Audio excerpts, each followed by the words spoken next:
Bonjour à tous, c'est une émission de qualité. Pendant que je mets ma main car a eu un réflexe de peur. Pas du tout, j'ai eu un réflexe. Ouais, Bon, on est là pour vous parler comme de un- Castlevania Critique Flash. C'est quoi une critique flash? C'est une critique rapide sur un sujet divers et varié qui généralement touche à l'univers du cinéma et des séries, puisque nous sommes sur une chaîne de cinéma et de séries, ça tombe bien. Et aujourd'hui, on va vous parler de Castlevania, qui est plutôt un anime d'ailleurs, je dis des conneries. Anime de Netflix adapté du jeu vidéo de Konami. Konami qui était une entreprise qui à l'époque faisait des bons jeux vidéo. Et ben voilà. Ça c'est gratos. Mais j'ai toujours en tête le tweet de Guillermo del Toro qui leur dit d'aller se faire mettre. Puisqu'il y avait un projet, hein, vous le savez, entre Guillermo del Toro, Norman Reedus et Konami, un projet qui a été purement et simplement mis au placard par Konami, qui préfère depuis faire des jeux de téléphone vachement nuls. Et du coup, on a décidé, nous, de vous parler de la série de Netflix Castlevania, saison 1, 4 épisodes.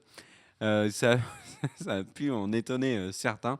Et c'est notamment le cas de Bigby, puisque je vais vous raconter une petite anecdote. Je l'ai au téléphone, je lui dis alors, tu as regardé Castlevania? Il me dit oui. Je lui dis, bah, t'en as pensé quoi? Il me dit, bah, c'est une bonne intro. La suite de la saison va être pas mal. Et je vais donc annoncer que la saison était d'ores et déjà terminée et que, petite nouvelle quand même, Netflix a signé d'ores et déjà à commander une saison 2 en annonçant qu'il y aurait beaucoup plus d'épisodes. En effet, ils seront 8. Je pense que la série va vraiment commencer à la saison 6 ou 7. Donc voilà, alors Castlevania, est-ce que tu peux un peu nous débriefer Castlevania, mon cher Bigby? Alors, Castlevania, est-ce que cette série est de qualité? Est-ce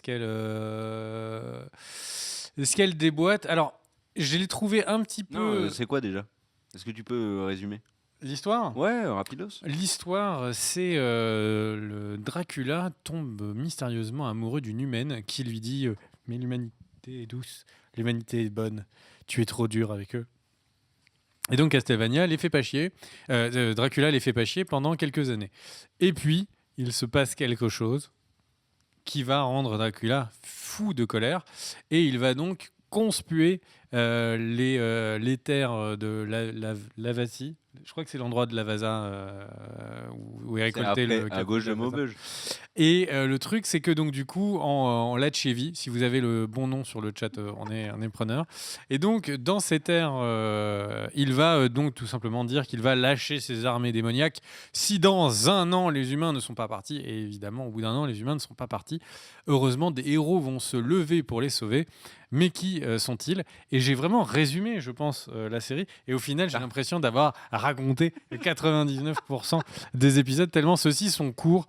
Et oui, c'est le gros problème de cette saison. C'est qu'au final, c'est sympa, on découvre ces trois personnages. Le problème, c'est que le moment où on a les trois personnages, la saison est terminée.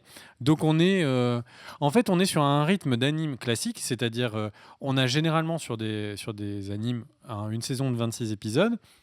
Les 5 premiers épisodes, vous remarquerez que le premier est toujours vraiment sur un ton de pilote.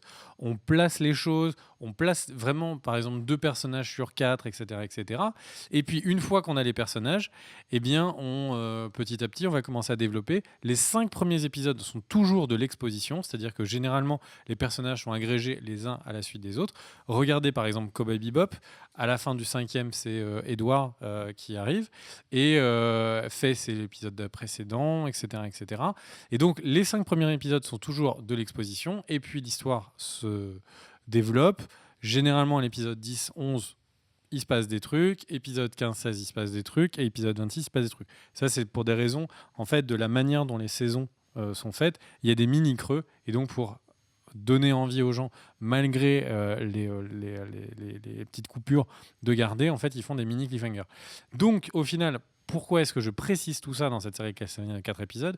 Eh bien, parce qu'en fait, ça suit le rythme classique, c'est-à-dire qu'en fait, à l'épisode 4, on n'a pas terminé l'exposition, et donc ça, c'est très déstabilisant de voir une saison qui n'est même pas le même pas fait l'exposition de qu'est-ce qu'était la série. Et donc là, en fait, on va faire la critique, mais ça se trouve, l'épisode suivant, il va y avoir un nouveau personnage qui va apparaître, mais on sera saison 2. Et donc j'ai vraiment l'impression que la série a été écrite en 26 épisodes. Ils ont juste essayé de condenser des éléments pour qu'on ait vraiment les tenants et aboutissants de l'histoire dans cette saison 1. Mais voilà. Donc j'ai envie de dire, une fois qu'on sait ça, il faut s'attendre à une bonne introduction. Et c'est, de mon point de vue, une très bonne introduction. On a des personnages intéressants. C'est pas au niveau d'un Helsing, je pense. Ça manque un peu de corps, ça manque un peu de noirceur. Mais on est pas loin. On est vraiment pas loin. Ça reste une série intéressante. Après, sur la qualité de l'animation même, c'est une série qui est vraiment faite, on voit, par des animateurs qui ont dû bosser sur des animés japonais, mais qui, à mon avis, sont avec beaucoup de personnes d'une équipe occidentale, parce qu'on sent un peu l'animation occidentale avec des traits un peu plus carrés. On se rappelle, par exemple, des animés comme Spawn, qui sont des séries où il y a très peu de plans d'économie, ces fameux plans que Kier déteste, où on a un plan qui nous montre le paysage, et voilà.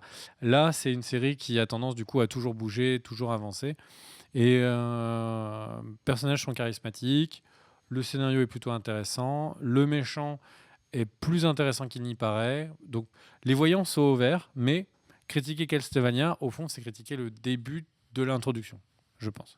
Et toi, qu'est-ce que tu as pensé, Car? Bah, alors apparemment, le Castlevania respecte beaucoup le jeu vidéo. Les fans de Castlevania ont l'air plutôt contents. Moi, j'ai trouvé que l'animation était quand même assez propre. Le côté occidental, je l'ai vu puisque le héros, moi, je me fais beaucoup penser à Varian dans World of Warcraft. Mais j'ai eu ce sentiment. Bon, déjà, l'histoire m'a pas follement passionné. Parce que pour que j'adhère à un anime, il faut qu'il m'en propose un peu plus. Faut qu'il y ait plus de cul, souvent, ce que tu me dis. Non, pas du tout. Bah non, parce que tous les animes que je regarde, il n'y en a pas. Et que tu es mauvaise langue. Et ensuite, Si tu le dis, non, mais j'ai pas de problème avec ça. ensuite, il y a un vrai problème, je trouve, avec Castlevania. C'est que j'ai l'impression qu'on s'est fait quelques bisous, que j'ai enlevé ma première chaussure et ma première chaussette, et que là, Castlevania me dit ah, désolé, on en prendra plus tard. Et c'est un petit peu frustrant. Au Québec, on appelle ça une agaspissette. Et du coup, bah, je reste forcément sur ma faim parce que. Mais quelle est cette idée saugrenue d'avoir fait une saison à 4 épisodes? Pourquoi?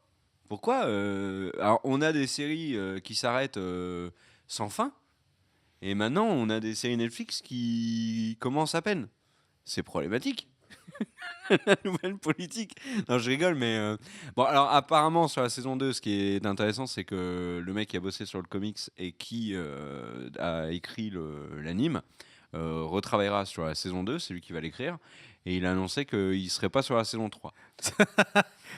C'est que le mec, Bah, en fait, dans sa vie, lui, ce qu'il il aime faire, chauffe le truc. c'est les intros, en fait. Tu vois, quand il a passé ses examens, et à chaque copie double, il faisait des intros, mais le développement, etc., thèse, antithèse, tout ça, il faisait pas. C'est pour ça qu'il a jamais eu son bac. Et d'ailleurs, on félicite ceux qui l'ont eu. Mais enfin voilà, frustré quoi. C'était fini, j'avais à peine commencé. Et quand j'ai vu sur Twitter des personnes dire ouais, Castlevania c'est sorti aujourd'hui, j'ai déjà regardé 2 fois, je me suis dit mais holy shit. Et par contre, il y a un truc qui est génial pour Castlevania, et ça c'est un énorme coup de pouce et un énorme bravo à Netflix pour ça, c'est qu'en faisant une saison aussi courte, eh ben, il y a une chance assez importante pour que la presse française les regarde entièrement avant de faire la critique, et ça c'est cool quand même. Je suis tellement sûr que ça n'a même pas dû être le cas. Donc voilà, non mais pour être plus sérieux, j'ai envie d'en voir plus, mais bah, il va falloir attendre tout simplement. Là, c'était vraiment pour le coup une intro. Ils nous ont présenté les 3 personnages, on va dire les good guys. Ils nous ont présenté Dracula qui est stylé. Et puis voilà, c'est tout. Enfin, c'est une belle introduction. C'est une agaspissette. Elle te foutrait le feu au Saint-Laurent que ce serait pas bien pareil. Enfin voilà. Et moi, ça me donne envie de faire un truc qui est de dire, ce serait un petit peu comme si on allait dire qu'on allait étayer plus notre avis sur Castlevania et que la vidéo s'arrêtait là. Let's